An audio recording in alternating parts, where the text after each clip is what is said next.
हाँ जी। तो आज हमने स्टार्ट करना है चैप्टर नंबर 7।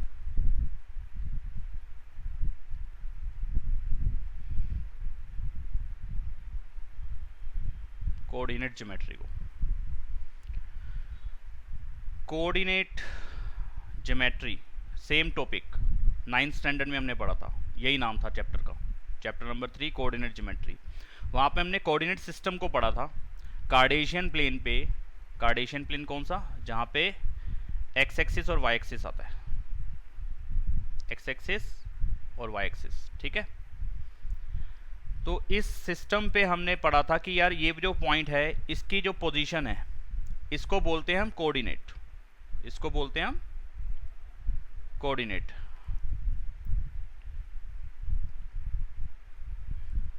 ठीक है। और इसी में जो शेप्स वगैरह बनेंगी, जो भी कुछ बनेगा, ज्योमेट्री का मीनिंग क्या होता है, ज्योमेट्री का मतलब है, ज्योमेट्री वर्ड कैसे आया, अगर आप इसको गूगल करोगे, इस वर्ड को ज्योमेट्री को अगर गूगल करोगे तो ये दो वर्ड से मिलके बना है, जियो और मेट्रोन, ठीक है। गूगल कर लो, आपको भी पता चल जाएगा। जियो का मतलब है अर्थ और मेट्रोन का मतलब, वो ट्रिग्नोमेट्री के टाइम पे ही मैंने क्लियर करता, मेट्रोन मतलब मेजर करना,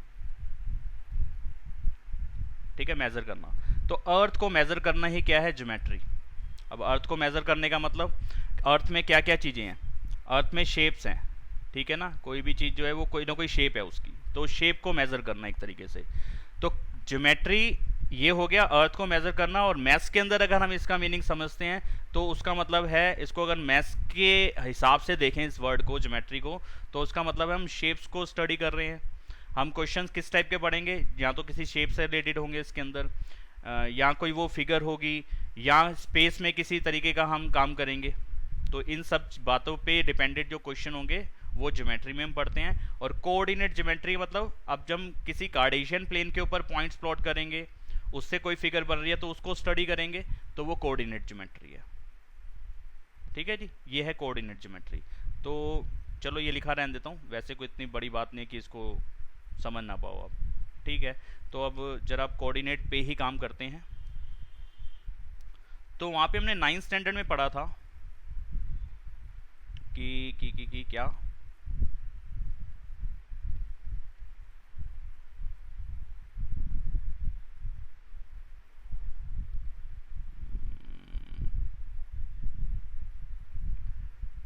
आया नहीं, चलो कोई नहीं।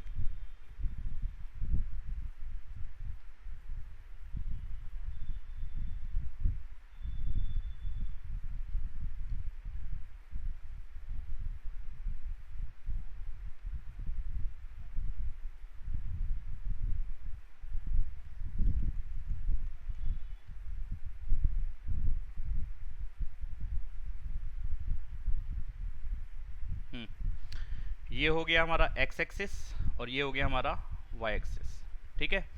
अगर मैं कहूँ कि आप इस पॉइंट की पोजीशन बताओ, अगर मैं यहाँ पे ग्राफ पेपर भी ले सकता हूँ वैसे तो, चलो मैंने बना दिया ऐसे ही, तो इसी पे काम कर लेते हैं।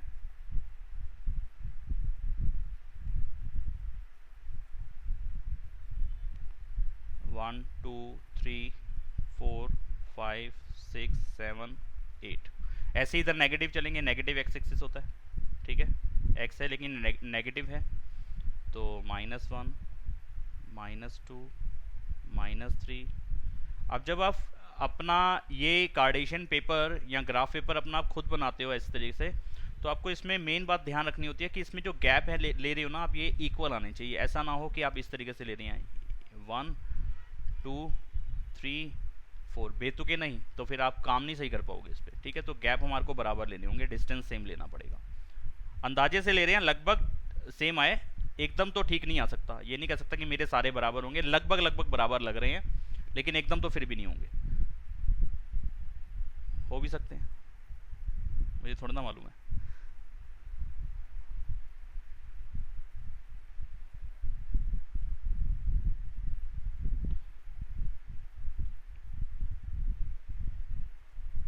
इस तरीके से, ठीक है जी। चलो इतने पे काम करके आपको बताते हैं। अब मानो कि मैंने कोई पॉइंट यहाँ पे लगाया, कहाँ पे, इस जगह पे लगाया, तो इस पॉइंट को आप बड़े आराम से रीड कर सकते हो कि इसकी जगह बता सकते हो, इसकी पोजीशन बता सकते हो इस पेपर के ऊपर कि ये किस जगह पे है। ठीक है, तो ये किस जगह पे है जी, x के सामने 3 आ रहा है और y के सामने 4 आ रहा है, तो इसको पढ़ते हैं हम 3 4। 9th में हमने पढ़ा था कि किसी भी कोऑर्डिनेट को इस तरीके से पढ़ा जाएगा 3 4, यानी कि अगर मैं इसको पॉइंट A लिख दूं तो यहाँ पे A के जो कोऑर्डिनेट्स होंगे तो यहाँ पे लिखा जाएगा क्या, कोऑर्डिनेट्स, ठीक है, एस भी आएगा पीछे, ऑफ A। इस A के जो कोऑर्डिनेट्स हैं वो लिखे जाएंगे 3, 4, पहले x का और कॉमा के बाद y का। पहला जो वैल्यू होगी वो x की होगी, सेकंड वैल्यू y की होगी। ये अपने को मालूम है कि नहीं मालूम सबको, बता दो, मालूम है कि नहीं मालूम? Yes sir. मालूम है, ये हमने पढ़ा था 9th के अंदर पढ़ा था, आसान चैप्टर लगा था, हमें ये आसान चैप्टर लगा था, हमने कहा था कि हम इसमें पूरा स्कोर कर लेंगे, जितने भी नंबर का पेपर में इस चैप्टर का आएगा बड़े आराम से कर लेंगे, इजी था। ठीक है, अभी भी आसान ही है, 11th में बड़ा हो जाएगा, इसका विशाल रूप देखेंगे हम कोऑर्डिनेट ज्योमेट्री का। ठीक है, तो अभी लेवल इसका ठीक ठाक है, कर पाते हो, देखो जरा ध्यान से, समझ पाते हो कि नहीं समझ पाते, क्या पंगा आ रहा है क्या नहीं आ रहा। तो कोऑर्डिनेट्स ऑफ ए, तो इसको हम पढ़ेंगे ए के कोऑर्डिनेट्स। ठीक है, जो एक्स वाली वैल्यू होती है इसको बोलते हैं एक्स कोऑर्डिनेट, एब्सिसा भी पढ़ा था हमने, एब्सिसा भी बोलते हैं इसको। और कोऑर्डिनेट एक्स के कोऑर्डिनेट ऑफ एक्स, कोऑर्डिनेट्स नहीं बोलेंगे तब कोऑर्डिनेट, तो यहाँ पे एक्स कोऑर्डिनेट ऐसे पढ़ेंगे, एक्स कोऑर्डिनेट। एक्स कोऑर्डिनेट कितना है 3 और वाई कोऑर्डिनेट कितना है वो 4 है। ये तो इसको पढ़ने का और लिखने का तरीका है। कोऑर्डिनेट्स ऑफ ए पॉइंट, यानी कि जो भी पॉइंट का नाम था ए, वो पूरे के पूरे एक्स और वाई को मिला के लिखा जाएगा जब भी कोऑर्डिनेट्स की बात करेंगे। और जब कोऑर्डिनेट की बात करते हैं कि एक्स कोऑर्डिनेट उसकी एक्स वाली वैल्यू कितनी है तो वो 3 है और वाई वाली वैल्यू कितनी है वो 4 है, ये अपने को मालूम है। तो इस बात को मैं यहाँ से कॉपी कर लेता हूँ और ज़रा थोड़ी देर के लिए साइड में रख देता हूँ इसको, क्योंकि इस पर मुझे कुछ और काम भी करना है। तो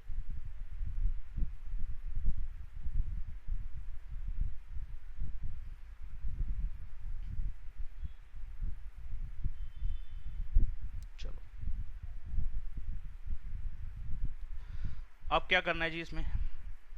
ठीक है, ये तो हो गया उसकी पोजीशन से रिलेटेड बातें हो गई कि ये हमें मालूम है कोऑर्डिनेट ज्योमेट्री में कोऑर्डिनेट्स का मीनिंग क्या होता है, ये थोड़ा सा क्लियर हो गया। एक्स कोऑर्डिनेट क्या है, वाई कोऑर्डिनेट क्या है, मतलब कि उसकी पोजीशन की बात कर रहे हैं, आप किसी पॉइंट की पोजीशन की बात कर रहे हैं कार्टेशियन प्लेन पे। ठीक है जी, अब मैं फिर से उसी पॉइंट पे आता हूँ। अच्छा, पहले ऐसा करता हूँ, थोड़ा सा हल्का सा एग्जाम्पल लेता हूँ। एक यहाँ पे मैंने कहा एक पॉइंट है इस जगह पे, एक पॉइंट है ये ब्लू वाला, और एक पॉइंट है ये 7।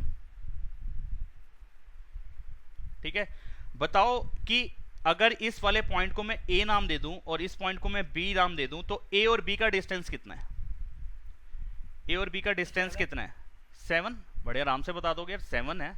1 2 3 1 2 3 ऐसे काउंट करने की जरूरत क्या है, ये 0 होता है, ये 7 है, तो 0 से 7 कितना डिस्टेंस हो गया 7। नहीं समझ में आता तो काउंट कर लो, एक डिस्टेंस, 2 3 4 5 6 7, 7 यूनिट का डिस्टेंस है ये। ठीक है जी, ओके, ये भी कर पाओगे आप।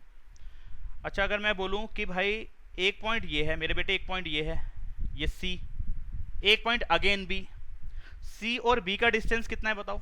ए और बी का तो तुमने बता दिया बड़े आराम से कि 7 है, 7 यूनिट। अब यूनिट वो कुछ भी हो सकती है जी, अभी यूनिट पे 11 है। कैसे जी, ये 7 इधर और 4 इधर। अब ये नहीं कहोगे कि माइनस का 4 इधर है 7 इधर है, तो माइनस का 4 और 7 आ जाएगा 3, तो 3 यूनिट का डिस्टेंस है। नहीं, डिस्टेंस तो हमेशा पॉजिटिव रहेगा ना। पोजीशन की बात अलग होती है कि सी पोजीशन कहाँ जा रही है, सी की पोजीशन नेगेटिव की तरफ जा रही है, लेकिन सी से लेकर के जो बी तक का डिस्टेंस है वो पॉजिटिव ही है।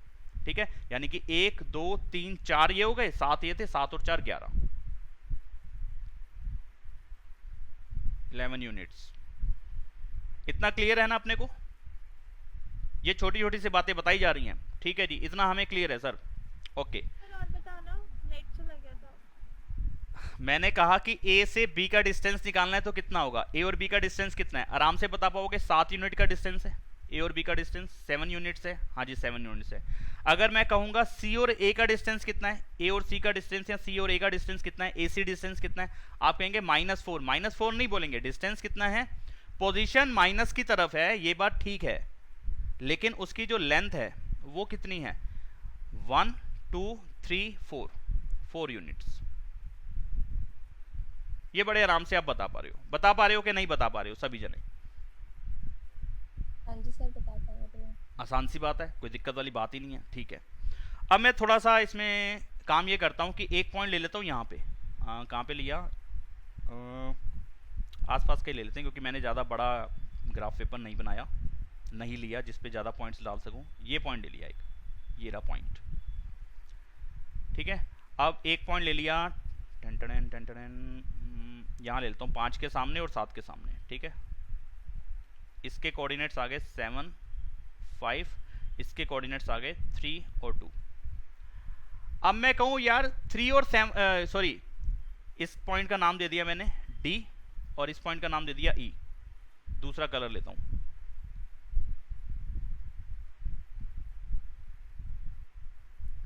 अब मैं बोलूँ यहाँ D और E का डिस्टेंस बताना।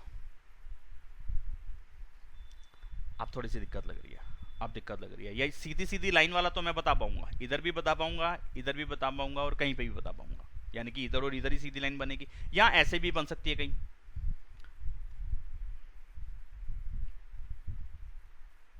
थ्री नहीं महक अग्रवाल, ये 3 सही आंसर नहीं है। आपने कैसे चेक करा कि आप ऐसे बता रहे हो? ये ऐसे करके काउंट कर रहे हो, ऐसे कर रहे हो काउंट? मेरे को ये डिस्टेंस चाहिए, ये वाला, ये डिस्टेंस नहीं, मुझे डायरेक्टली नहीं ऐसे पता लग सकता। या फिर कोई कैलकुलेशन है, कोई फॉर्मूला है, वो फॉर्मूले की डेरिवेशन बता रहा हूँ, वो फॉर्मूला कैसे लिखा गया उसको समझा रहा हूँ मैं। ठीक है, एनसीईआरटी ने दिया है आपकी, मैं भी वही करवाने वाला हूँ, बस उसका थोड़ा सा डेरिवेशन वाला पार्ट है जो है वो करवाऊंगा अभी। यहाँ देखो जरा, अब यार ऐसे नहीं पता लगा सकता। सबसे पहले अगर मैं ये काम करूँ, ये देख लूँ कि x के सामने क्या आ रहा है और ये वाला पॉइंट का क्या आ रहा है, हिसाब किताब ऐसे कर लिया मैंने, ये मुझे पता चल ही रहा है ऊपर से। ठीक है, इसको और इसके, यानी कि इस पॉइंट से, डी पॉइंट से ठीक इसके बेस के पैरेलल, यानी कि एक्स एक्सिस के पैरेलल एक लाइन डाल दूं, जो कि मैं डाल रहा हूं पर्पल। ये मैंने कैसी लाइन डाली है?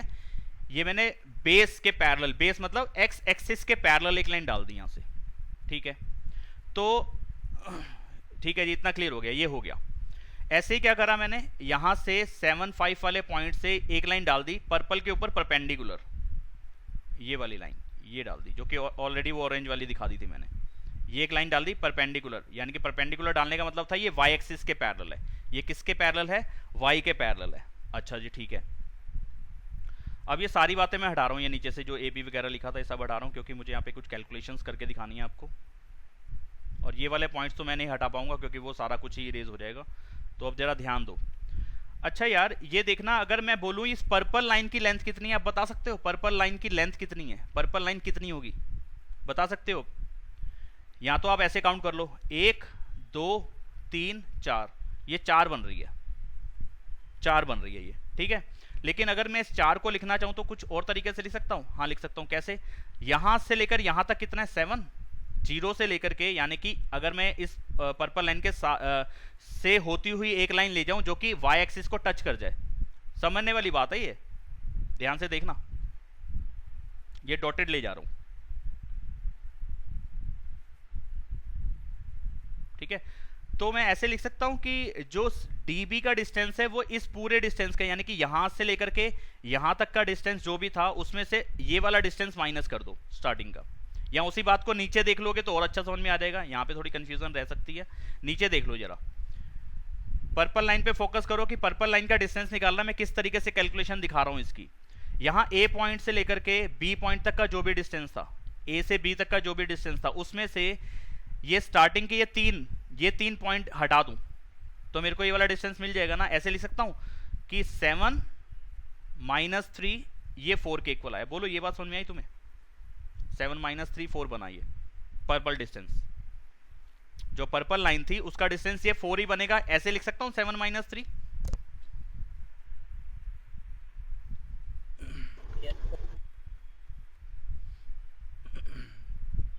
ओके ठीक है। सबके माइक खराब हो गए क्या आज? चलो ठीक है। अच्छा, अब वापस से देखो, ये जो स्काई ब्लू कलर है, ये लाइट ब्लू कलर है, जो लाइट ब्लू कलर है ये वाला परपेंडिकुलर वाला, जिसको मैं दोबारा से शेड कर रहा हूँ, उसके ऊपर लाइन डाल रहा हूँ। ये डिस्टेंस निकालना है तो क्या करोगे, ये कितना है आप ऐसे देख सकते हो यार, यहाँ से एक लाइन ठीक इसके सामने ले जाओ ये, और यहाँ से एक लाइन ठीक इसके सामने ले जाओ ये, तो यानी कि 2 से लेकर के 5 तक का डिस्टेंस है, यानी कि 3 यूनिट का, 1 2 3। ये 3 कैसे निकाला होगा, यहाँ ए पॉइंट से लेकर के 5 तक का डिस्टेंस है, पूरा डिस्टेंस है, यहाँ से लेकर के यहाँ तक का डिस्टेंस है 5, और ये नीचे वाला जो डिस्टेंस है, जो ऑरेंज वाला पार्ट है, यहाँ पे इस टाइम मेरा पेन मूव कर रहा है, ये वाला पार्ट, ये कितना है 2, इतना पार्ट है 2, तो 5 में से 2 माइनस करो तो भी यह 3 ही आएगा। तो कैलकुलेशन ये सही रहेगी कि 5 में से 2 को माइनस करा तो 3 आएगा। लिख सकते हो ऐसे, कोई दिक्कत नहीं है इसके अंदर, कोई दिक्कत नहीं है इसके अंदर, ठीक है जी। तो अगर मैं इस ट्रायंगल को देखूं तो भाई ये किस टाइप का ट्रायंगल बना हुआ है, एक राइट ट्रायंगल बना है। क्यों, क्योंकि यहाँ पे परपेंडिकुलर आ गया, यहाँ पे क्योंकि सारी लाइनें एक दूसरे के ऊपर परपेंडिकुलर जा रही हैं। ग्राफ पेपर पे अगर आप देखो, मैंने ग्राफ पेपर खोल रखा है नेट पे, आप ये देखो तो सारी लाइन्स एक दूसरे पे क्या है, परपेंडिकुलर है ना, ये सारी लाइन्स एक दूसरे पे परपेंडिकुलर है, तो जो भी पॉइंट आएगा उस पर एक लाइन दूसरी लाइन पे परपेंडिकुलर जा रही है। तो यहाँ पे ये वाली पर्पल लाइन के ऊपर ये लाइट ब्लू कलर की जो लाइन जा रही है ये परपेंडिकुलर है, ठीक है। तो ये किस टाइप का ट्रायंगल बना जी, एक राइट ट्रायंगल बना।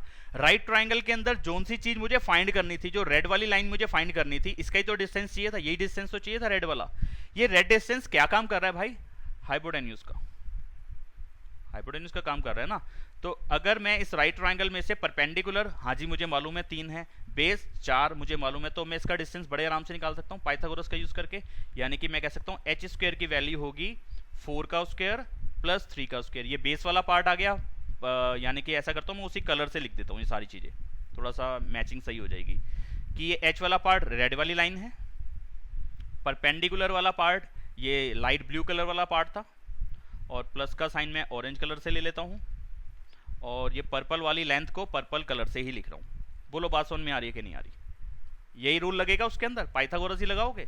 हाँ जी, कैलकुलेशन कर लेते हैं अब जरा किसी और कलर से किसी और कलर से। H square is equal to 9 plus 16 आ गया, तो यानी कि यहां से लेकर के यहां तक की लेंथ कितनी थी 5, जो कि हमें ऐसे समझ में नहीं आ रही थी। हम यहाँ पे ब्लॉक्स को काउंट नहीं कर सकते क्योंकि लाइन ये टेढ़ी जा रही है।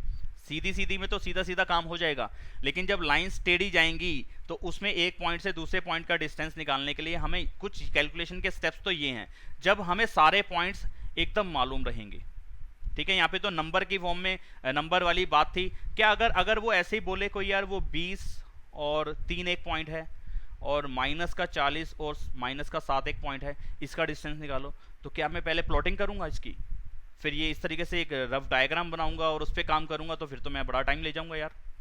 तो इसी कैलकुलेशन के लिए, इसी कैलकुलेशन से ही इसका फॉर्मूला बन जाएगा। देखो क्या कर रहे हैं यहाँ पे, इसी फिगर को मैं कॉपी कर लेता हूँ।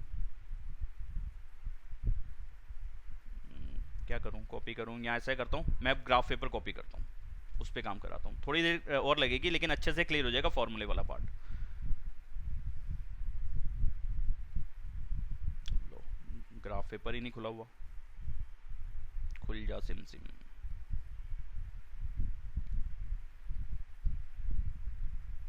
ये लो जी, ग्राफ पेपर हमारे सामने।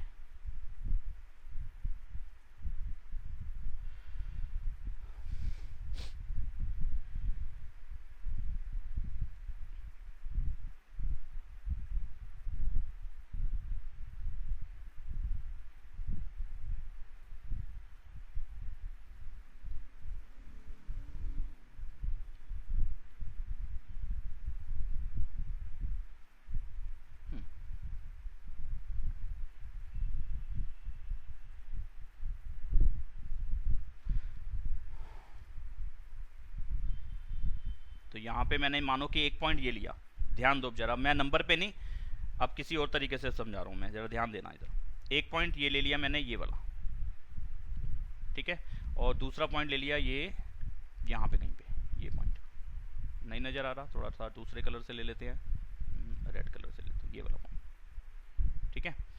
अच्छा, इसके कोऑर्डिनेट्स मैंने लिख दिया x1 और y1, ठीक है। इसके कोऑर्डिनेट्स लिख दिए x2 और y2, ठीक है ना। ये पहले नंबर का था इसलिए x1 y1 आपकी चॉइस है, x2 y2 यहाँ डाल सकते हो, आपकी मर्जी है, x1 y1 वहाँ डाल सकते हो, आपकी मर्जी है, ठीक है, कोई दिक्कत नहीं है। अब उसी तरीके से अगर मैं काम करूं तो यहां पे पूरा राइट ट्रायंगल बना लेता हूं।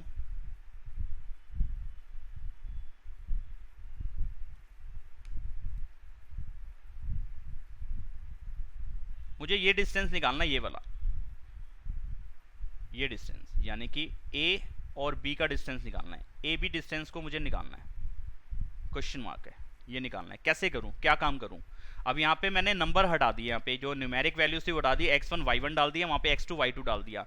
अब उसी रूल के हिसाब से काम करो जो ऊपर मैंने कैलकुलेशन के स्टेप्स लिए थे। मैंने इस पर्पल लेंथ को निकालने के लिए क्या करा, आप जरा ध्यान दो। पर्पल लेंथ को निकालने के लिए मैंने पूरी लेंथ में से स्टार्टिंग वाली लेंथ को हटा दिया, यानी कि y एक्सिस से इस पॉइंट का डिस्टेंस पहले वाले का, यानी कि पहले वाला मतलब राइट, बिल्कुल एकदम राइट वाला जो पॉइंट था, इस वाले पॉइंट बी पॉइंट को देखो, y एक्सिस से b पॉइंट को देखो और y एक्सिस से d पॉइंट को देखो। तो मैंने यही करा ना, a b में से a d का डिस्टेंस माइनस करा दिया, ठीक है। अगर वही काम मैं यहां करूं तो आपको अगर इतनी लेंथ निकालनी है, यहाँ पे मैं उसको पर्पल ही करता हूं दोबारा से, ये पर्पल डिस्टेंस निकालना है, तो मैं ऐसे नहीं कर सकता कि ये कैसे बनेगा। अच्छा, इसके लिए और देखो तरीका, देखो यहाँ पे, इसके ठीक नीचे आ जाओ, यहाँ पे ये ठीक नीचे आ जाओ यहाँ पे, तो ये वाला पॉइंट क्या होगा, एक्स एक्सिस पे जो भी वैल्यू चल रही होगी ये किस चीज को शो कर रहा होगा, x1 को, और ये वाला पॉइंट किस चीज को शो कर रहा होगा, x2 को। बोलो हाँ के ना।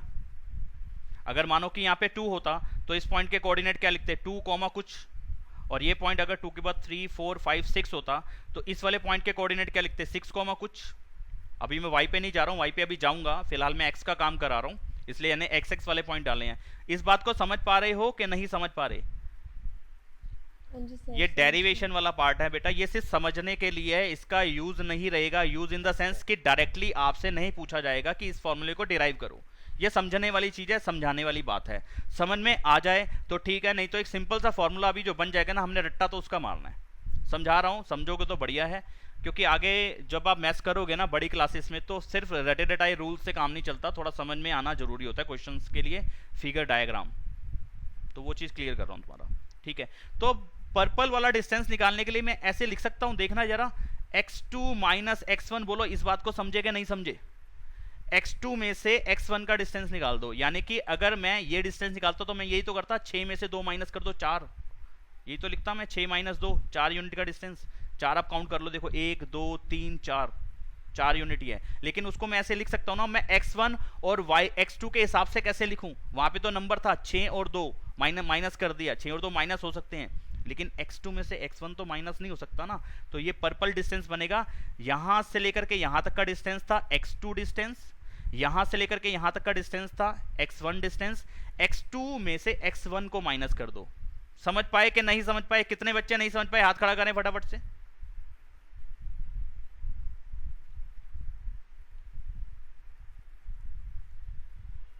रौनक भारती नहीं समझ पाई, ओके। और महक श्रीवास्तव, और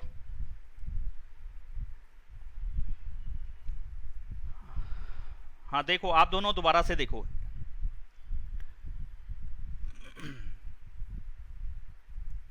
देखो देखो देखो, यहां पे देखो, मैं इसी लाइन को नीचे खींच रहा हूं, ये एक मैंने लाइन डाल दी, ठीक है।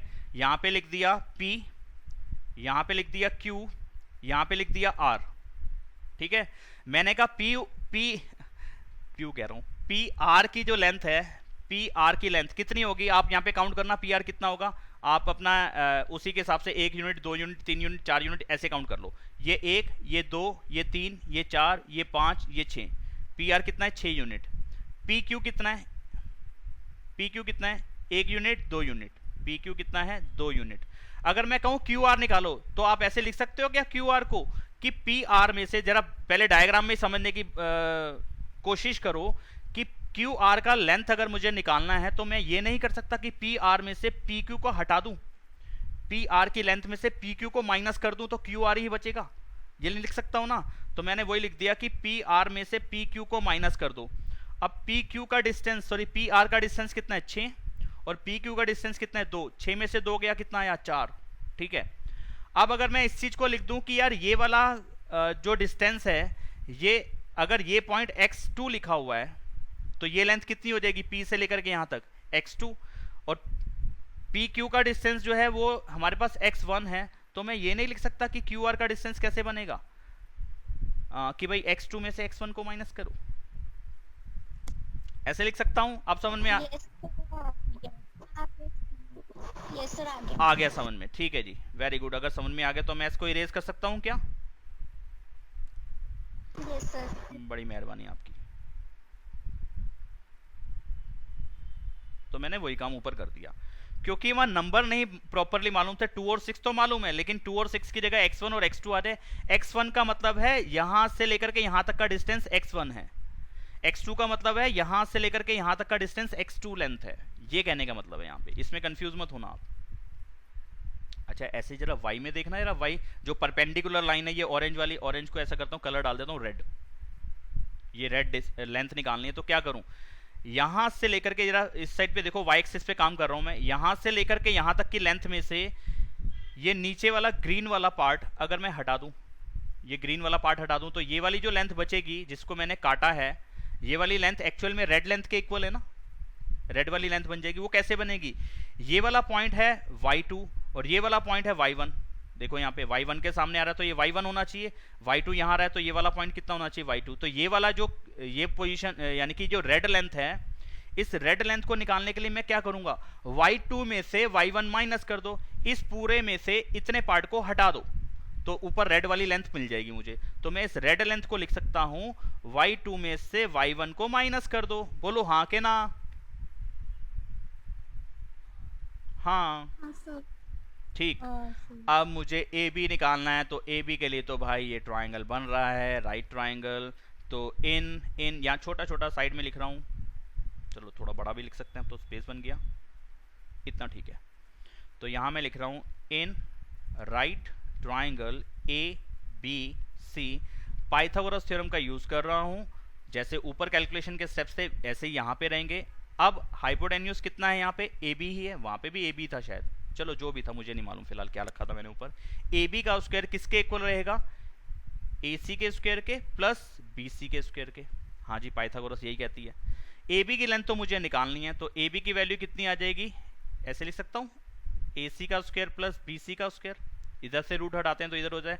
और ये किसी लेंथ को निकाल रहे हैं इसलिए नेगेटिव आंसर देना यहाँ ठीक नहीं रहेगा, ठीक है ना, ये किसी लेंथ को रिप्रेजेंट कर रहा है ए बी, तो नेगेटिव में नहीं आंसर आ सकता ये, ठीक है। तो ए सी कितना है, ए सी कितना है जी, ये डिस्टेंस तो मेरे को मालूम ही नहीं क्योंकि नंबर ही नहीं थे दोनों तरफ। क्या लिखा है, x2 माइनस x1, तो आ जाएगा x2 माइनस x1 की पावर 2 ए सी का स्क्वायर प्लस बी सी का स्क्वायर। बी सी कितना आएगा जी, y2 माइनस y1, वो देखो फिगर में ऊपर दिख रहा है, बी सी कितना है y2 माइनस y1, तो बी सी की जगह क्या आ जाएगा y2 माइनस y1, और बी सी का स्क्वायर करना है, पाइथागोरस तो स्क्वायर करवाती है। ये बन गया डिस्टेंस फार्मूला, इसको बोलते हैं डिस्टेंस फार्मूला, यानी कि x2 माइनस x1 का square plus y2 minus y1 का स्क्वायर। मैं इसको यहाँ नीचे लिख रहा हूँ,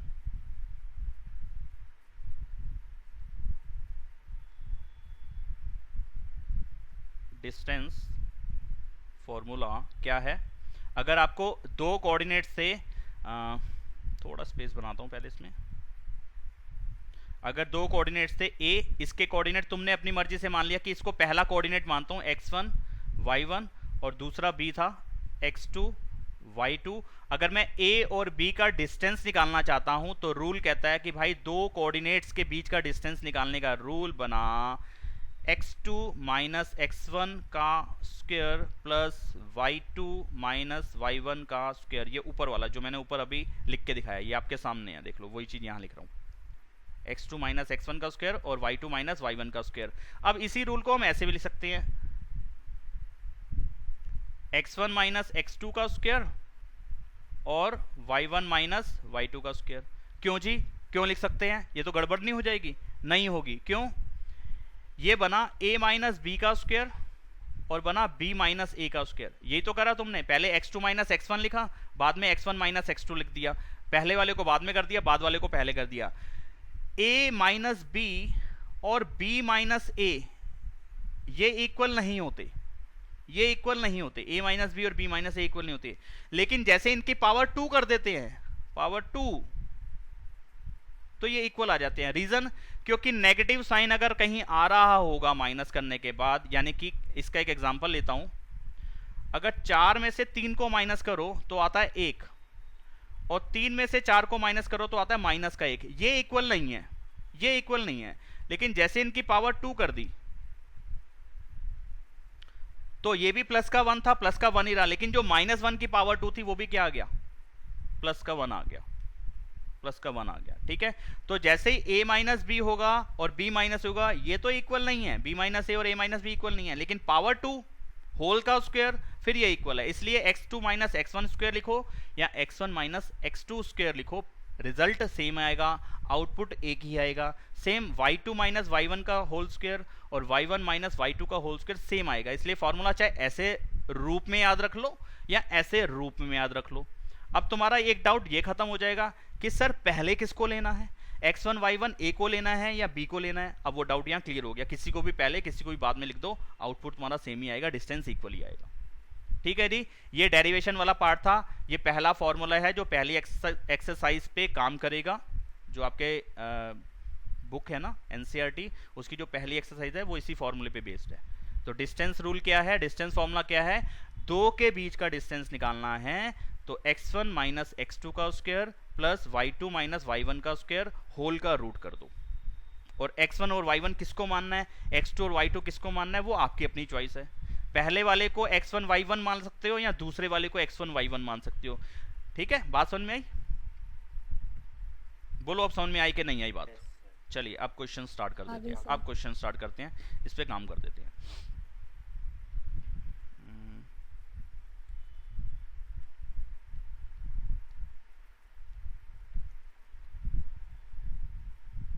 ये आ गया आपकी 7.1। वो कहता है find the distance between the following pair of points. तो पॉइंट्स दे रखे हैं, आपको डिस्टेंस निकालना है। बच्चों का खेल हो गया अब तो आपके लिए, क्योंकि आपने फॉर्मूला समझ लिया, फॉर्मूला आप जानते हो।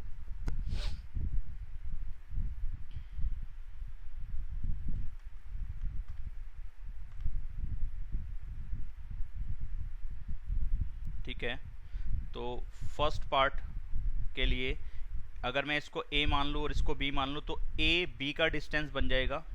पहले आप डिस्टेंस फॉर्मूला लिख देंगे।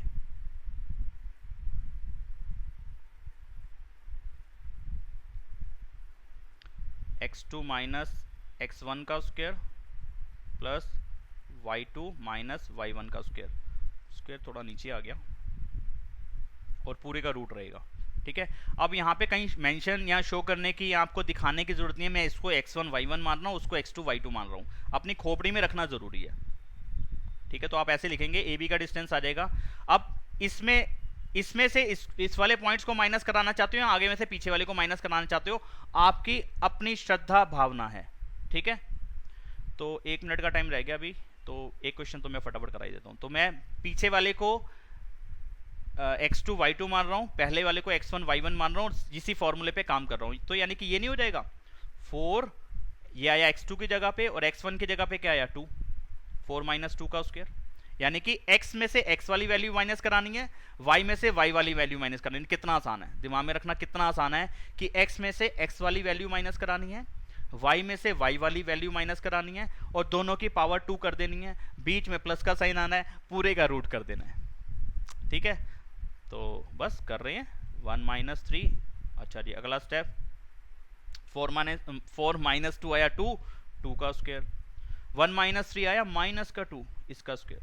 अच्छा जी, अगला स्टेप 2 का स्क्वायर 4, माइनस 2 का स्क्वायर भी प्लस का 4, 4 और 4 8, रूट 8 लिख दो, या इसको और सोल्व कर सकते हो, 2 इंटू 2 इंटू 2, पेयर बन गया 2 का, 2 बाहर आ गया, रूट में 2 रह गया। तो ये मेरा फाइनल आउटपुट आ गया, यानी कि रिजल्ट आ गया, इसका डिस्टेंस आ गया। बोलो बात समझ में आई कि नहीं आई। पहला क्वेश्चन फर्स्ट पार्ट समझ में आया कि नहीं आया। साइन इग्नोर नहीं करने, कैलकुलेशन में जैसा चलेगा वैसा आपको करना पड़ेगा। ठीक है, सेकंड पार्ट करके दिखाता हूं।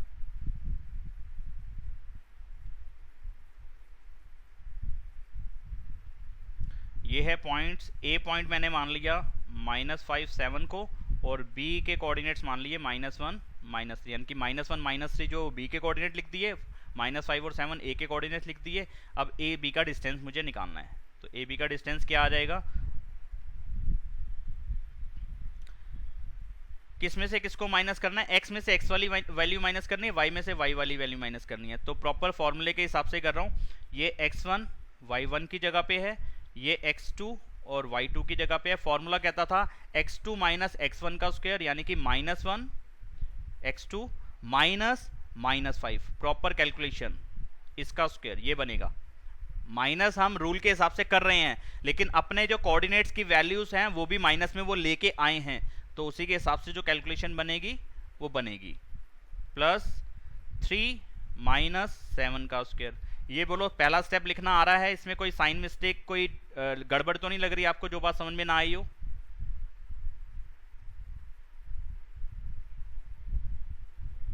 ठीक है, आगे बढ़ते हैं। तो ये कितना आ जाएगा, -1 माइनस माइनस +5 इसका स्क्वायर, और 3 माइनस 7 -4 का स्क्वायर आ जाएगा।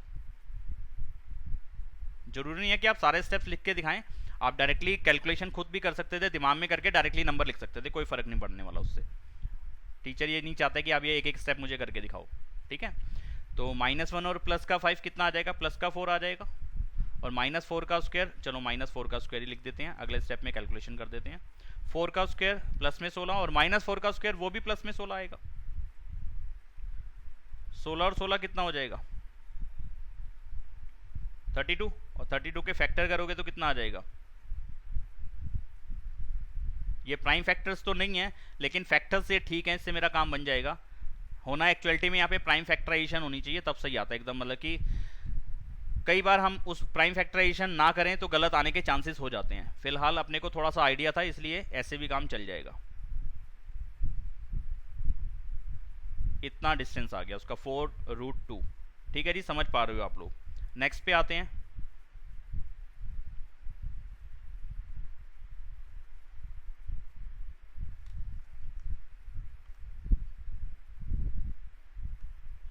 ये x1, ये y1, ये x2 और ये y2। अभी स्टार्टिंग में आपसे पता है गलती क्या होगी, आप इसी को x1 इसके साथ वाले को x2 लिख दोगे, x1 x2 y1 y2, फिर थोड़ी देर बाद अकल आएगी, होश आएगी कि ये क्या मैं कर रहा हूँ या कर रही हूँ, ठीक है? तो स्टार्टिंग में गलती होने के चांसेस हैं, तो जरा बच के एक्स वाई एक साथ चलना है, x1 y1 x2 y2, ना कि x1 और x2, ऐसा नहीं, ठीक है? फॉर्मूला जरूर लिखें हर बार, डिस्टेंस फॉर्मूला बार बार लिखो ताकि याद रहे। x2 माइनस x1 का स्क्वायर, y2 माइनस y1 का स्क्वायर, ठीक है जी। मैं इस फॉर्मूले को ना कॉपी कर लेता हूँ, जब भी मुझे इसका यूज़ करना होगा मैं सीधे पेस्ट करूँगा इस बात को, लेकिन रहेगा ही नहीं कॉपी पेस्ट, क्योंकि अगला क्वेश्चन में कॉपी करूँगा, रहने दो। हाँ जी मेरे बेटे, तो फिर क्या हुआ, वैल्यूज डालें। x2 की जगह आ गया माइनस का a, फिर माइनस का साइन फॉर्मूले का, x1 की वैल्यू प्लस में a, y2 की वैल्यू माइनस का b, माइनस फॉर्मूले का y1 की वैल्यू प्लस में b, ठीक है जी। अगला स्टेप क्या होने वाला है, माइनस ए और माइनस ए, माइनस का 2a, माइनस का b, माइनस का b, माइनस का 2b। अगला स्टेप, माइनस का स्क्वायर करेंगे प्लस में आंसर आएगा, 2a का स्क्वायर करेंगे 4a स्क्वायर, ऐसे यहाँ 2b का स्क्वायर करेंगे, माइनस का तो स्क्वायर करा प्लस में हो गया, 2b का स्क्वायर करेंगे तो 4b स्क्वायर। इसके बाद बच्चे गलती करते हैं, इसका आंसर लिखाते हैं जो कि गलत होता है, 2a और 2b दोनों का अलग अलग रूट करके आ जाते हो, कहते हो जी 4 का रूट 2, बी ए स्क्वायर का रूट किसी भी स्क्वायर वाले नंबर का रूट हो तो वो एक बार बाहर आ जाता है, ऐसे दूसरे में कर दोगे, लेकिन ये होता ही नहीं ना, बीच में प्लस का भी तो देखो ना, ध्यान प्लस है, जब तक आप इन दोनों को प्लस नहीं कर देते तब तक रूट नहीं सॉल्व कर सकते इसका। अच्छा जी, फिर प्लस तो ये होंगे नहीं, तो कर क्या सकता हूँ, इसका अगला स्टेप बनेगा ये, प्लस करते टाइम सिर्फ मैं ये कर सकता हूँ कि इसमें से 4 कॉमन ले लूँ, इससे ज़्यादा मैं स्टेप नहीं आगे बढ़ा सकता। अच्छा, इसका मतलब क्या हुआ, अब ये मल्टीप्लाई की फॉर्म में हो गया, 4 multiply by A square plus B square, ठीक है? आपको ना इसको एक एग्जांपल लेके भी समझाता हूँ कि ये करना ज़रूरी क्यों रहेगा। इसका मतलब है 4 का रूट अलग है और ए स्क्वायर प्लस बी स्क्वायर का रूट अलग है। अभी तो बोल रहे थे अलग अलग नहीं ले सकते, अब ले रहे हो खुद ही। प्लस और माइनस में नहीं ले सकते, मल्टीप्लाई में ले सकते हो अलग अलग। तो ये मल्टीप्लाई हो गया 4 का ए स्क्वायर प्लस बी स्क्वायर से, तो जिस जिसका मल्टीप्लाई हो रहा है उनका अलग अलग रूट निकाल सकते हो। 4 का रूट 2, इसका रूट नहीं हो सकता क्योंकि होल का स्क्वायर नहीं है, तो ये रूट में ही रहेगा ए स्क्वायर प्लस बी स्क्वायर। अगर ये बात समझ में आ गई है तो मुझे बताओ, नहीं समझ में आई तो मैं इसके लिए एक एग्जांपल ले सकता हूं। बताओ।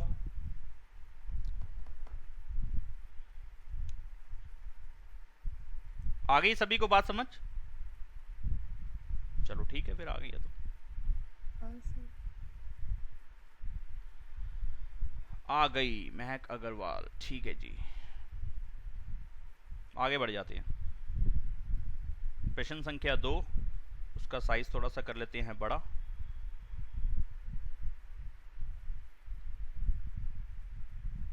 ये कुछ ज़्यादा ही बड़ा हो गया लगता है। हाँ नहीं, हो जाएगा हिसाब। हाँ आप सही है, yes.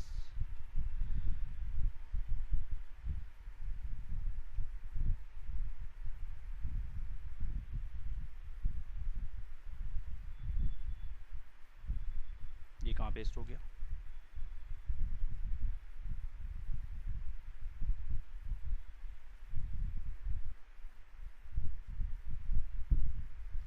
Find the distance between the point 0 0 and 36,15।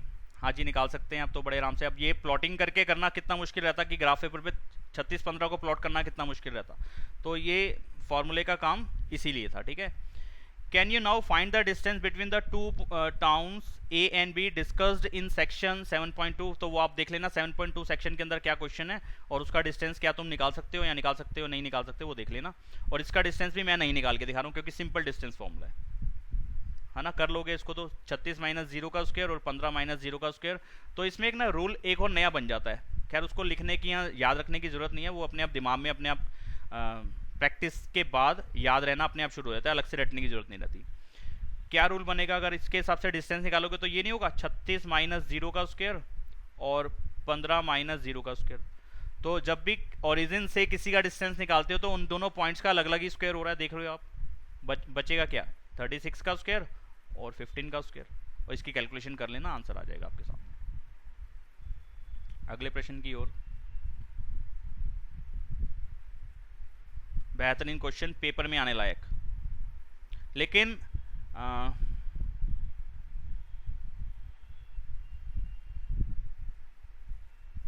Paper में आएगा जब ये क्वेश्चन ना, तो इसको हम और आसान तरीके से करेंगे। वो कब समझ में आएगी वो बात? जब हम लास्ट एक्सरसाइज को भी पढ़ लेंगे, इस चैप्टर की लास्ट एक्सरसाइज को भी पढ़ लेंगे ना, तब यही सेम क्वेश्चन हमारे लिए 250 ग्राम का हो जाएगा। अब ये क्वेश्चन थोड़ा सा 250 ग्राम से ऊपर है, आधा किलो या 750 ग्राम का है अभी ये क्वेश्चन, ठीक है, 1 किलो का कह लो, कोई दिक्कत नहीं। वो कह रहा है कि डिटरमाइन इफ द पॉइंट्स ये आर कोलिनियर। अब मतलब कि वो कह रहा है कि ये कोलिनियर हैं पॉइंट्स, क्या है इनका सीन बताओ जरा इसका। तो ये कोलिनियर पॉइंट्स हैं, तो देख लेते हैं। अब दूसरी तीसरी बात क्या है, इसके लिए रफ डायग्राम अब प्रॉपर ऐसा नहीं है कि हम कार्टेशियन प्लेन पे पूरा का पूरा प्लॉटिंग करेंगे कि 1 5 कहाँ होगा, 2 3 कहाँ होगा और -2 11 कहाँ होगा, ठीक है, ये करने की आपको जरूरत नहीं है। अब कोलिनियर का जरा फंडा समझे, कोलिनियर का मतलब क्या होता है। कोलिनियर आपको मालूम है ना क्या होता है कोलिनियर पॉइंट्स? बताओ कोई जना, क्या होते हैं कोलिनियर पॉइंट्स? करण, जो 2 या 3 से ज्यादा पॉइंट्स एक ही लाइन पे आ जाए। 2 नहीं, 3 कम से कम होने चाहिए। 3 या 3 से ज्यादा पॉइंट जब एक ही लाइन पे होते हैं तो उन तीनों पॉइंट्स को कोलिनियर पॉइंट्स बोलते हैं। 3 या 3 से ज्यादा पॉइंट जब एक ही स्ट्रेट लाइन पे आ जाएं। अच्छा, तो मानो कि ये 3 पॉइंट्स हैं, तो ये कोलिनियर है ना। तो सबसे पहले दुर्घटना इस क्वेश्चन में ये घट सकती है कि मुझे आपने ऑर्डर वाले पॉइंट्स दिए हैं कि ये ऑर्डर में है या नहीं है मुझे नहीं मालूम। ऑर्डर में कहने का मतलब कि पहला पॉइंट यहाँ आएगा, दूसरा यहाँ आएगा, तीसरा यहाँ आएगा। यहाँ हो सकता है कि पहला तो इधर आ जाए, दूसरा इधर आ जाए और तीसरे वाला पॉइंट इधर आ जाए, तब ये कोलिनियर बनते हूँ। ये भी तो हो सकता है ना। अब मुझे आपने एक तो ये बात नहीं क्लियर करी कि ये किसी ऑर्डर में लिखे हुए हैं कि नहीं लिखे हुए हैं, या ऑर्डर भी मुझे खुद से चेक करना है। एक कन्फ्यूज़न ये बनती है यहाँ पे, तो उस कन्फ्यूज़न को हैंडल अभी करना मैं बताऊँगा कैसे करना है। अच्छा जी, एक तो ये नहीं मालूम। अब दूसरा करेंगे क्या, अगर मानो कि यार इसका डिस्टेंस 5 सेंटीमीटर है, इसका डिस्टेंस 2 सेंटीमीटर है, तो इस पूरे का डिस्टेंस कितना बनेगा देखना जरा, 7 ही तो बनेगा अगर ये कॉलिनियर है तो। ठीक है, यानी कि एक ही लाइन पे हैं तो इसका इसका डिस्टेंस, इसका इसका डिस्टेंस इस पूरे डिस्टेंस के इक्वल आया। ठीक है, यानी कि किन्हीं दो पॉइंट्स का, यानी कि कोई से दो डिस्टेंस, कैसे कहने का मतलब, कोई से दो डिस्टेंस कहने का मतलब कि ए बी और सी, अगर ये तीनों इसी पोजीशन में, इसी तरीके से, इसी ऑर्डर में कॉलिनियर हैं, तो इसमें बनना ये चाहिए कि ए बी और बी सी का सम ए सी के बराबर होना चाहिए, तब ये कॉलिनियर होंगे। अदरवाइज किसी और कंडीशन में तो कॉलिनियर होनी गई नहीं। अगर ये बराबर नहीं आए तो फिर क्या प्रॉब्लम आ जाएगी सर, बड़ा हुआ या छोटा हुआ, तो फिर कैसे पता चलेगा, बड़ा हुआ तो क्या होगा, तो क्या होगा, वो ट्रायंगल फॉर्म करेगा ना। यहाँ पे देखो आप, जैसे कि हमने कंस्ट्रक्शन के टाइम पे सीखा था कि एक ट्रायंगल बनाओ जिसका बेस 7 सेंटीमीटर है, यानी कि AC का डिस्टेंस 7 सेंटीमीटर है, AB का डिस्टेंस मानो 5 सेंटीमीटर ही था और BC का डिस्टेंस मानो 2 सेंटीमीटर था। क्या ट्रायंगल बनेगा, बना के देखते हैं। ए से कंपास रखेंगे, ए पे कंपास रखेंगे और कितना कट लगाएंगे, 5 का कट लगा देंगे, ये 5 सेंटीमीटर का कट हो गया। अच्छा, सी BC का डिस्टेंस कितना है, 2, तो सी पे कंपास रखेंगे, 2 का कट लगा देंगे, तो वो कट कहाँ पे आएगा, इसी लाइन के ऊपर ही आएगा ना। ठीक, इसी लाइन के ऊपर ही आ जाएगी, वो पेंसिल वाला पॉइंट जो होगा वो यहीं पे आ जाएगा। तो यार ये दूसरा, ये पॉइंट तो नजर ही नहीं आया, ये तो उसी लाइन के ऊपर आ गया, इसलिए ये हो गया कॉलिनियर।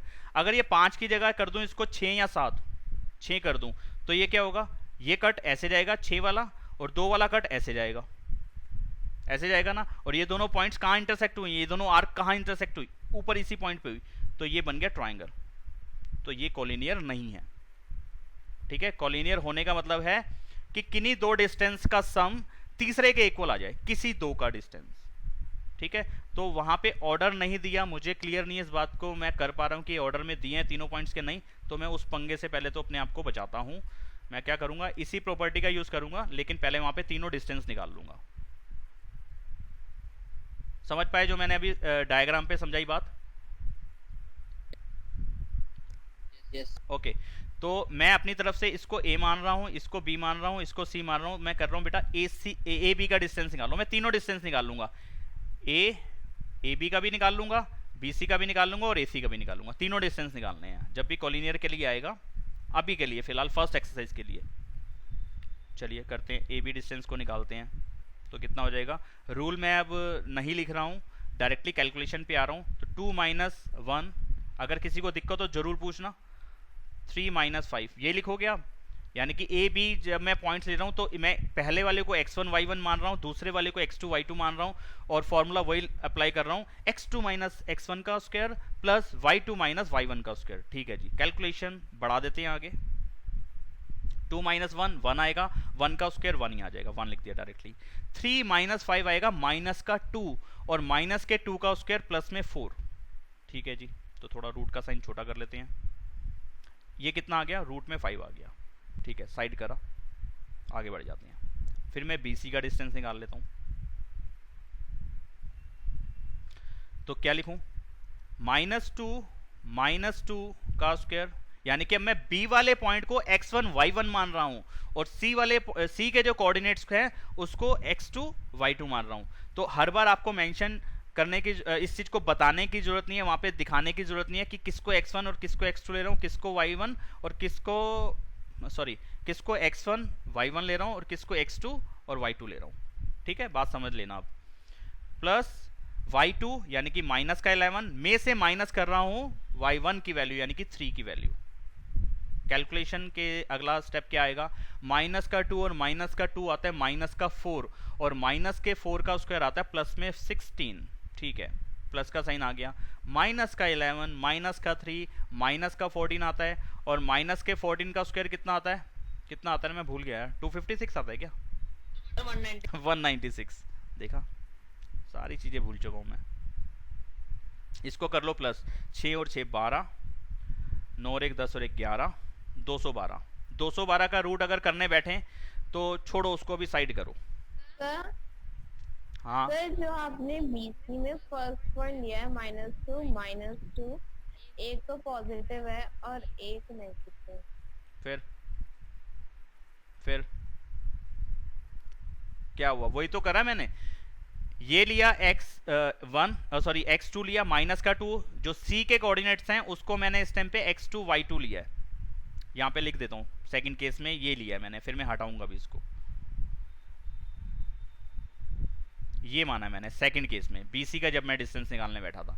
तो यही तो करूंगा, -2 यानी कि इसमें से इसको माइनस करूंगा तो यही तो लिखूंगा, माइनस का 2 फिर माइनस फॉर्मूले का और दूसरी वाली वैल्यू +2। बताओ मैं क्या डाउट है अभी इसमें?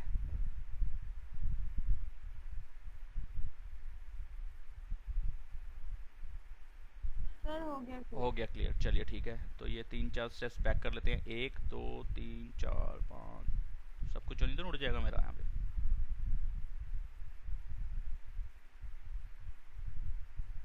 चलिए आगे बढ़ते हैं। AC का डिस्टेंस क्या होगा? अब AC के टाइम पे मैं A को x1 y1 मान रहा हूँ और C वाले कोऑर्डिनेट्स को, यानी कि C के कोऑर्डिनेट्स को x2 y2 मान रहा हूँ। तो ये अगेन ऐसे लिखा जाएगा -2 -1 का स्क्वायर और माइनस का 11 माइनस का 5 इसका स्क्वायर। कैलकुलेशन अगले स्टेप में बनेगी माइनस का 3 माइनस के 3 का स्क्वायर प्लस का 9 आ जाएगा और माइनस में 16 और माइनस में 16 का स्क्वायर 256। अब तो शायद मैं सही हूँ, सही है ना? बता देना मेरे को, पता नहीं कोई गलती यहाँ पे भी कर जाऊँ तो। यहाँ आएगा 5 9 और 1 10 5 15, 5 और 1 6 265। ठीक है, अब याद करो 20 साल पहले की बात। अरे तुम 20 साल पहले तो पैदा ही नहीं हुए थे। 15 से ऊपर तो मेरे ख्याल कोई होगा नहीं, 15-16 से। तो पुरानी बात याद करो, यानी कि 9th की बात याद करो। हमने तब सीखा था इर्रेशनल नंबर्स का एडिशन और सब्ट्रैक्शन, यानी कि रूट वाले नंबर का। रूट वाले नंबर प्लस या माइनस होने के लिए एक पहली शर्त और आखिरी शर्त क्या थी? कि रूट के नंबर सेम होने चाहिए। ठीक है, यहाँ पे रूट का 5 है, इसको और तोड़ा नहीं जा सकता। इसको तोड़ सकता हूँ, 212 का 2 के टेबल में आ रहा है, लेकिन 2 के टेबल में आएगा तो क्या ये कभी 5 के टेबल में भी आएगा? नहीं ना, क्योंकि लास्ट में कभी 5 नहीं आएगा, 5 का मल्टीपल नहीं है तो ये 5 से कटेगा नहीं। तो इसमें रूट का 5 आने का मतलब ही नहीं है, इसमें कभी रूट का 5 नहीं आएगा। अगर आप इसकी प्राइम फैक्टराइजेशन करेंगे, उसमें से कुछ कॉमन निकालेंगे, यानी कि किसी का पेयर बनता होगा उसको बाहर करेंगे, तो आपके पास कभी भी रूट 5 में आउटपुट नहीं आएगा, नहीं आएगा। इसमें आ सकता है क्योंकि पीछे लास्ट में 5 लिखा है, हो सकता है कि आ जाए, रूट 5 आ जाए।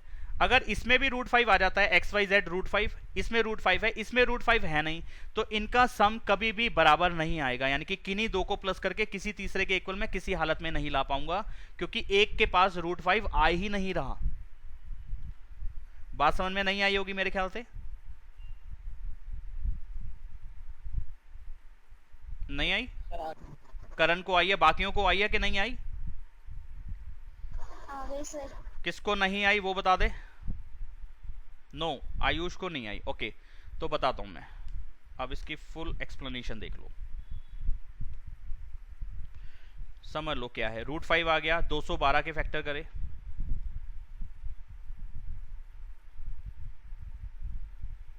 बस। तो इसका आ गया 2 रूट 53, 265 के कर लेते हैं।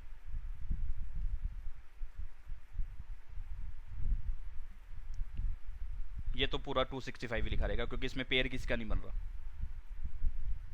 ये 5 में कन्वर्ट नहीं हो पाया, लग रहा था लेकिन नहीं हो पाया। इसके प्राइम फैक्टर्स ने हमें बताया कि भाई ये तो 5 इंटू 53 हो रहा है, किसी का पेयर नहीं बनेगा, ये कोई भी चीज़ बाहर नहीं आएगी। ठीक है, तो इन दोनों बातों को मैं हटा रहा हूँ, प्राइम फैक्टराइजेशन को दोनों की। अब क्या किसी दो का सम किसी तीसरे के इक्वल ला पा रहे हो? किन्हीं दो को अब रूट के अंदर लिखे लिखे में देख लो सबसे बड़ा नंबर इसमें से कौन सा है।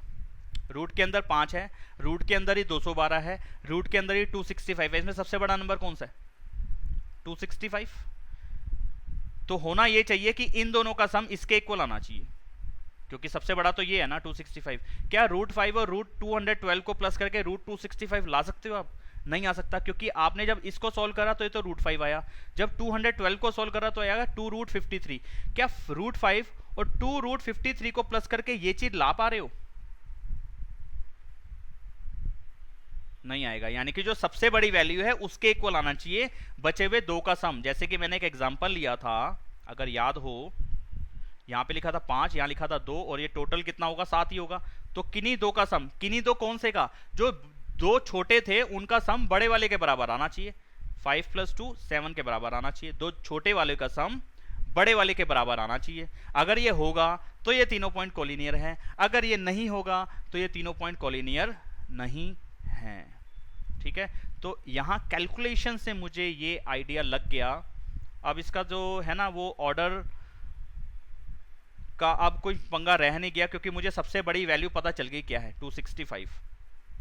ठीक है, तो यहाँ किसका डिस्टेंस है, ये AC का। तो यहाँ मैं लिख सकता हूँ AC is greater than AB and AC is greater than BC। AC AB से भी बड़ा है, AC BC से भी बड़ा है। तो होना ये चाहिए पॉइंट को कॉलिनियर होने के लिए, तीनों पॉइंट्स को कॉलिनियर होने के लिए ये कंडीशन सेटिस्फाई करनी चाहिए कि जो सबसे बड़ी साइड है AC वो बची हुई दोनों साइड के सम के इक्वल होना चाहिए, तब कॉलिनियर होगा। ये स्टेटमेंट ट्रू मैं नहीं करा पा रहा हूं, ये नहीं हो रही कैलकुलेशन से। तो यहाँ पे मेरे को जो मिल रहा है, मैं अब इस रूल के हिसाब से चल रहा हूं कि मुझे जो मिल रहा है ना वो मिल रहा है कि AC, इसको धक्का मारता हूं थोड़ी देर के लिए।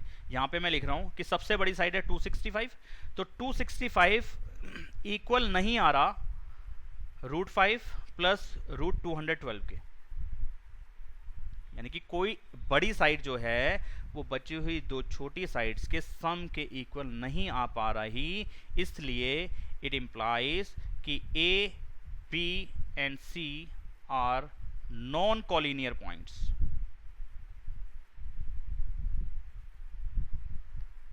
ठीक है, ये नॉन कॉलिनियर है। कॉलिनियर तब होते जब ये नॉट इक्वल वाली कंडीशन हट जाती। बोलो, बात समझ में आई तो बता दो, नहीं आई तो फिर बता दो। ठीक है, तो जब तक आप लास्ट एक्सरसाइज नहीं पढ़ लेते, तब तक आपको यही काम करना पड़ेगा। लेकिन जब आप पेपर देने जाओगे तो आप लास्ट एक्सरसाइज पढ़ के ही जाओगे, है ना। पूरा टॉपिक कर लिया होगा, पूरा चैप्टर। उन्होंने थोड़ा ना लिखा होगा कि आप डिस्टेंस फॉर्मूला से प्रूव करो। अगर डिस्टेंस फॉर्मूला से करने को कहेगा फिर तो यही करना पड़ेगा, फिर कुछ और कर नहीं सकते। लेकिन जब हम पूरा चैप्टर पढ़ लेंगे तो उसके बाद मैं इसमें ट्राइंगल वाला रूल से करवाऊंगा, बड़ा आसान हो जाएगा। अभी फिलहाल आगे बढ़ जाते हैं। कोई डाउट हो तो जरूर पूछ लेना। अगला प्रश्न 4th, वो कह रहा है कि भाई ये तीनों जो पॉइंट्स हैं ये बताने हैं, ये वर्टिसेस हैं किसके, आइसोस्केलस ट्राइंगल के। आइसोस्केलस ट्राइंगल कौन सा होता है भाई, जिसकी दो साइड्स इक्वल होती हैं।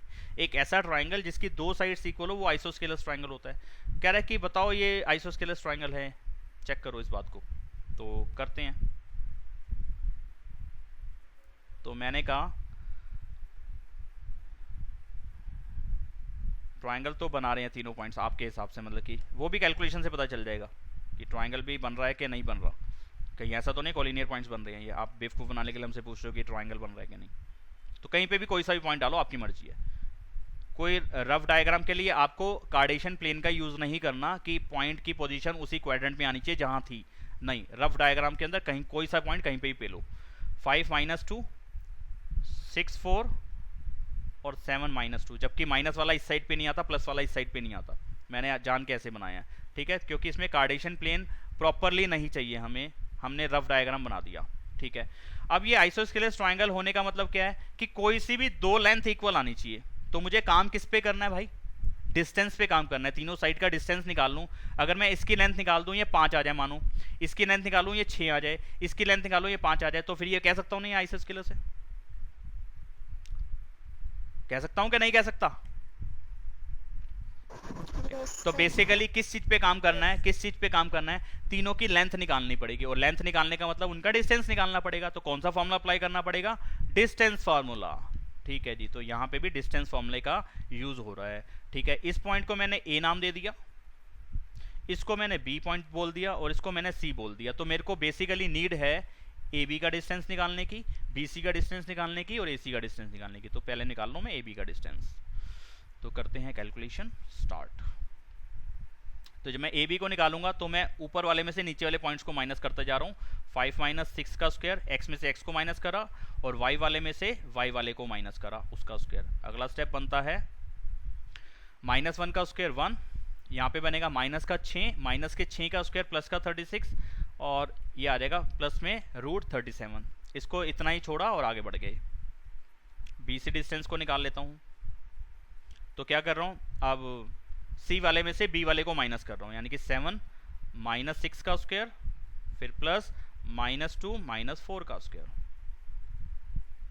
7 में से 6 माइनस होगा 1 आएगा प्लस का, और प्लस के 1 का स्क्वायर प्लस का 1 आएगा।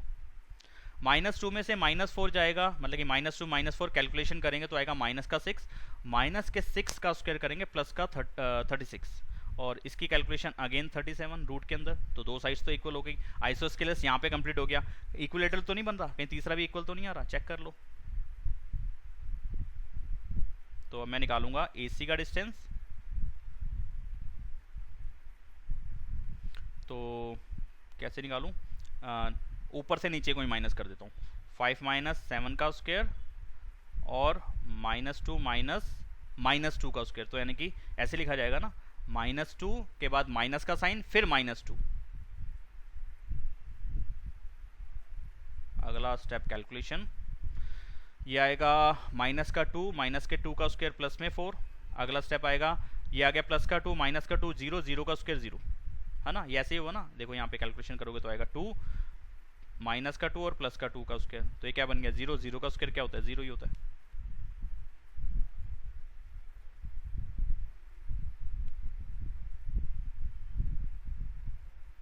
√4 और √4 का मतलब 2 होता है। तो यहाँ पे AB is equal to BC but not equal to AC। 3 में से 2 साइड्स इक्वल है, तो ये क्या बनेगा, आइसोसेलेस ट्रायंगल बनेगा। Yes, A, B and C are the points of an isosceles triangle. Points हैं वर्टिसेस, जैसा भी आप चाहें लिख सकते हैं। बोलो बात समझ में आई कि नहीं आई?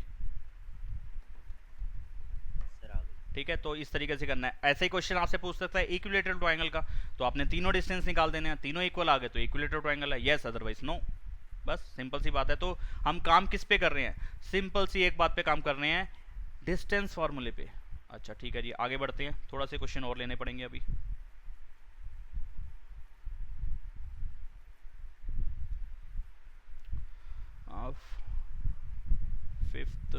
फिफ्थ आसान है, कुछ नहीं है, लेकिन मैं 5th और 6th को अभी नहीं ले रहा हूँ। आसान है, ये मत समझना कि सर ने अभी छोड़े हैं कल के लिए तो जरूर मुश्किल होंगे, बिल्कुल नहीं, मुश्किल नहीं है। लेकिन अभी मेरा मन नहीं कर रहा कि मैं डायग्राम पे काम करूँ, मेरा मन अभी कैलकुलेशन करने पे। तो 7th क्वेश्चन पहले ले रहा हूँ, फिर 6 के लिए तो मुझे कुछ प्रॉपर्टीज़ बतानी है, और तो वो अगली क्लास का काम। और ये वाला क्वेश्चन डायग्राम बेस्ड है, इसलिए मैं इसको अभी नहीं करा रहा हूँ, लेकिन है बेहद आसान। आगे वाले क्वेश्चन बढ़िया हैं जो पेपर में पूछे जाते हैं। 7th क्वेश्चन जैसा कि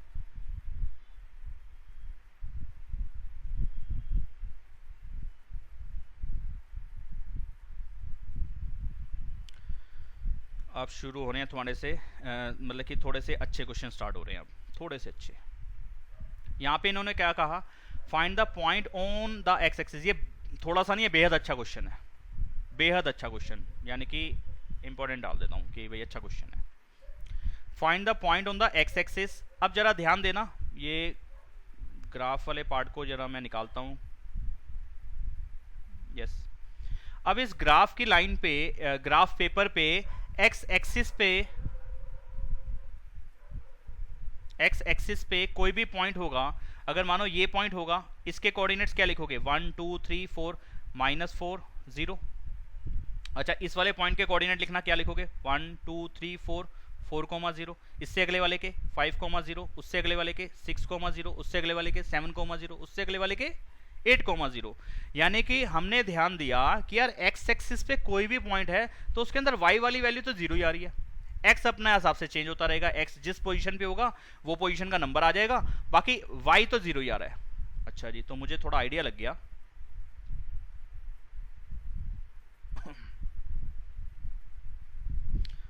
आपने क्वेश्चन भाई साहब बोला हमसे, find the point on x axis. अच्छा, एक्स एक्सिस में मुझे एक खास बात पता है कि एक्स एक्सिस में कोई भी पॉइंट होने का मतलब उसमें वाई तो मुझे पहले से पता है 0 होगा। ठीक है, तो यही क्वेश्चन का मेन पार्ट है, पॉइंट है। ठीक है, let P be the point, यहाँ P पॉइंट के लिए P डाल देते हैं ज़्यादातर हम, तो P be the point on x axis, of नहीं, ऑन एक्स एक्सिस, ठीक है। एक्स एक्सिस के ऊपर मैंने P पॉइंट मान लिया कि है, तो इसका मतलब P के जो कोऑर्डिनेट्स होंगे वो कुछ ऐसे नहीं होंगे x, 0 कि x तो मुझे नहीं मालूम, लेकिन y की पक्की शर्त है कि वो 0 ही होगा अगर वो एक्स एक्सिस पे है तो। हाँ जी हाँ, होगा, बिल्कुल सही बात। अब आगे बढ़ जाते हैं। तो इन बातों का कुछ नहीं, बहुत यूज़ है कोऑर्डिनेट ज्योमेट्री के अंदर कि किसी एक्सिस पे होने का क्या मतलब होता है, आपको उसमें क्या चीज़ की इन्फॉर्मेशन रहती है। तो आप ध्यान में रखना, एक्स एक्सिस पे होने का मतलब है कि y 0 हो जाएगा, y एक्सिस पे कोई पॉइंट होने का मतलब है x 0 हो जाएगा, यानी कि उसका उल्टे वाली वैल्यू 0 होती है। एक्स एक्सिस में y 0, y एक्सिस में x 0, रटने वाली बात है, समझने वाली बात तो मैंने आपको ऊपर बताई थी ग्राफ पेपर पे काम करके। वो कह रहा है कि एक्स एक्सिस पे एक पॉइंट है जो कि मैंने P मान लिया, उसके कोऑर्डिनेट ये होंगे, विच इज इक्विडिस्टेंट। इक्विडिस्टेंस मतलब इक्वल डिस्टेंस, इक्वल डिस्टेंस पे है। कहां से? इस पॉइंट से और इस पॉइंट से। ये दो पॉइंट्स हैं, इन दोनों पॉइंट से ये P वाला पॉइंट इक्वल डिस्टेंस पे है, ठीक है। तो ऐसा करता हूं, वो जो दो पॉइंट है ना, उनको भी अपनी तरफ से नामकरण कर देते हैं, उनका नाम दे देते हैं। तो P के बाद इसको मैं B दे रहा हूं 2 5, और इसको मैं C दे रहा हूं -2 9। तो अकॉर्डिंग टू क्वेश्चन, जो आप क्वेश्चन में हमारे को समझा रहे हो, उसके हिसाब से P का डिस्टेंस B से और P का डिस्टेंस C से इक्वल है। तो यानी कि ये बात नहीं हो गई कि PB का डिस्टेंस PC के डिस्टेंस के इक्वल है।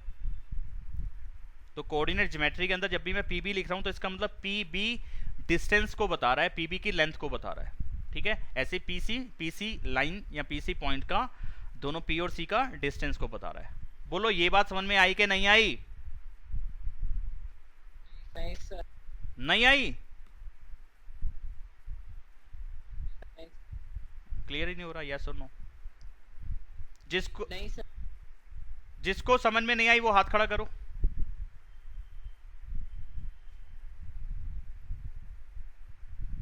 ओके ओके ओके, ओ हो लो जी लो, मैं तो समझा था बड़े आसानी से कर लेंगे बच्चे। आज चलो वापस से आते हैं अपनी दुनिया में, हवा में नहीं जाते, थोड़ा सा नीचे आ जाते हैं। यहाँ मेरे बच्चों क्वेश्चन ध्यान से पढ़ो, क्वेश्चन पे आओ। शायद हम क्वेश्चन को थोड़ा स्पीड में पढ़ गए। मेरे बेटे वो यहाँ पे कह रहा है कि find the point on x axis. X axis पे ना एक पॉइंट होगा। कौन सा पॉइंट है? एक्स एक्सिस तो इन्फिनिटी तक चल रहा है, इधर भी और इधर भी, पता ही नहीं कहाँ तक है वो, ठीक है। तो एक्स एक्सिस पे एक बिंदु है, एक पॉइंट है, उसके कोऑर्डिनेट भी होंगे। अगर एक्स एक्सिस पे कोई पॉइंट है तो वो हो सकता है 5,0 हो, वो हो सकता है 9,0 हो सकता है -9,0 हो, -3,0 हो, -2/7,0 हो, मुझे नहीं मालूम ना, क्योंकि कोऑर्डिनेट ज्योमेट्री में नेगेटिव, पॉजिटिव, रूट वाले नंबर, डेसिमल वाले ना, सब नंबर वैलिड है। सिर्फ उन नंबर को नहीं ले सकते जो रियल नंबर का पार्ट नहीं है, यानी कि रूट के अंदर नेगेटिव वैल्यू और डिनोमिनेटर में 0। इसके अलावा तो सारी दुनिया के नंबर कार्टेशियन प्लेन पे आ जाते हैं, कोई दिक्कत नहीं है, क्योंकि नंबर लाइन वाला ही काम हो रहा है वहाँ पे भी। अच्छा जी, एक्स एक्सिस पे एक पॉइंट है। अगर एक्स एक्सिस पे कोई पॉइंट है तो पहली जो बात बोली आपने, एक्स एक्सिस पे पॉइंट होगा, तो उसका मतलब यही हो गया ना कि एक्स एक्सिस में कोई पॉइंट होगा वही जिसके अंदर एक्स की तो वैल्यू कुछ भी हो सकती है, वो वही वैल्यू मुझे नहीं मालूम एग्जैक्टली, लेकिन वाई तो 0 होगा। इस बात को कौन नहीं समझा? पहले हाथ खड़ा कर दो कि एक्स एक्सिस पे कोई पॉइंट होने का मतलब है एक्स की वैल्यू तो कुछ भी हो सकती है, वाई 0 होता है। लॉजिकली समझ में आना चाहिए, रट्टे तोते की तरह से काम नहीं होना चाहिए कि आपने बता दिया इसलिए मैंने मान लिया। मैंने आपको डायग्राम पे भी समझाया ऊपर। बोलो किसको समझ में नहीं आई ये बात? 3 सेकंड का टाइम है। 1 2 3, चलिए क्लियर है। फिर आगे का तो समझ में आ गया। Which is equidistant. इक्विडिस्टेंट का मतलब है इक्वल डिस्टेंस पे है फ्रॉम इस पॉइंट से और इस पॉइंट से, ठीक है। यानी कि 2 -5 से ये वाला पॉइंट और -2 9 से ये वाला पॉइंट। यानी कि अगर मैं ऐसे इसके लिए रफ डायग्राम बनाऊं तो जो दो पॉइंट आपने दिए वो ये वाले हो गए, और जो एक्स एक्सिस है वो ये वाला हो गया पॉइंट। तो B से इसका डिस्टेंस और C से इसका डिस्टेंस इक्वल है, तो इस बात को बोलते हैं कि इसका डिस्टेंस वहां से इक्वल है, मतलब कि इक्वी डिस्टेंट है फ्रॉम इस पॉइंट और इस पॉइंट से। अब बताओ नहीं समझ में आया तो मैं दोबारा से फिर कुछ और सोचूं बताने के लिए, कुछ और तरीका। आ गया सर। करण को आ गया। आयुष, महक अग्रवाल, नितिन बेटा आया कि नहीं?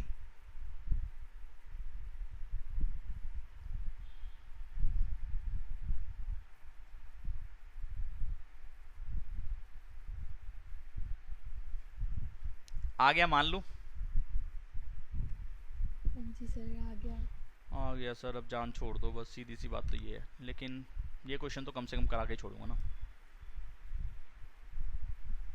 हाँ मेरे बेटे, तो अरे 1 मिनट का टाइम रह गया, नहीं 3 मिनट का टाइम रह गया। फटाफट फटाफट भागते हैं बस। तो मैं अब ले रहा हूँ मेरी मर्जी का कलर, मेरा फेवरेट कलर। ये दो ही हैं, एक ये वाला और एक जिससे लिखने लगा हूँ। पी बी का डिस्टेंस निकालना है, तो जरा पी और बी को फोकस करो। पी और बी में से किसी को भी x1 y1 मान रहा हूँ, किसी को भी x2 y2 मान रहा हूँ, ठीक है। तो यहाँ पे ये नहीं है कि ये x लिख दिया तो अब इसको x1 नहीं मान सकता, ये x1 की जगह पे है। अगर आपने x1 मानना है तो, अगर इसको x2 मानना है तो x2 की जगह पे है। आपकी अपनी चॉइसेस को मानना क्या है, लेकिन लिखेंगे आप x ही। भाई ये भी क्लियर है ना ये बात? हाँ क्लियर होनी चाहिए। गला दर्द करवा दिया तुम लोगों ने। पीबी का डिस्टेंस, तो मैं ऐसा कर रहा हूँ, मैं x -2 का स्क्वायर लिख रहा हूँ और 0 -5 का स्क्वायर लिख रहा हूँ। यानी कि मैं इसको x2 और y2 मान रहा हूँ, इसको x1 और y1 मान रहा हूँ। मेरी अपनी चॉइस है ना यार, इसमें कोई बाउंडेशन नहीं, कोई टीचर इसको गलत नहीं करेगा। अच्छा जी, अब मैं पीसी का डिस्टेंस निकालता हूँ पर्पल कलर से, ये भी अच्छा कलर है। तो ऐसा करता हूँ, x पहले ही लिखता हूँ -2 का स्क्वायर। वीर समझ में आ रहा है बेटा? आ ही रहा होगा मेरे हिसाब से। आगे बढ़ते हैं। तो सबसे पहला काम, जब भी दोनों साइड पे स्क्वायर रूट लगा रहे तो इस रूट को खत्म कर सकते हैं हम। स्क्वेयरिंग बोथ साइड्स, पावर 2 कर दो, रूट की पावर 2 कर दो, रूट खत्म हो जाता है। तो squaring both sides, in short SB SE लिख देंगे तो चलेगा। तो क्या हो जाएगा जी, अगले स्टेप में रूट खत्म हो जाएगा, तो बचेगा x -2 का स्क्वायर, अरे बाबा, और ये कितना आएगा 5 का स्क्वायर आ जाएगा। यहाँ पे कितना आ जाएगा, x + 2 का स्क्वायर आ जाएगा और 9 का स्क्वायर आ जाएगा। तो ऐसा करना, अगर ये क्वेश्चन करते हुए मीटिंग एंड हो जाए तो दोबारा से ज्वाइन कर लेना, इस क्वेश्चन के लिए और कर लेना एक बार। तो अरे यार रूट क्यों लगा दिया, रूट तो हट गया था। हाँ जी, क्या होगा, a - b का whole square, a² + b² - 2ab 25, a² + b² क्या आएगा +2ab + 81। जब x² उधर जाएगा तो ये x² कट जाएगा, ये 4 इधर आएगा, +4 -4 ये कट जाएगा, ये बचेगा -4x, ये -4x इधर आया, -4x, 81 उधर रहा, 25 को उधर भेज दिया, -25, रुक जा समय, -8x, यहाँ कितना आएगा, 11 और 25 को माइनस करके बता दो फटाफट। 11 में 5 गए 6 और 7 में से 2 गए, 7 में से 2 गए कितना होता है 5। x की वैल्यू आ गई 56 अपॉन में -8 यानी कि -7। तो जो कोऑर्डिनेट मैंने p माना था वो माना था x, 0 और x की वैल्यू मुझे कितनी मिल गई -7, कॉमा में 0 तो रहेगा ही रहेगा। तो यानी कि रिक्वायर्ड कोऑर्डिनेट जो कि x एक्सिस पे है उसके कोऑर्डिनेट क्या हैं p पॉइंट के, -7, 0। बस आज की क्लास इतनी ही थी, बाकी करेंगे अगली क्लास में। जयराम जी की।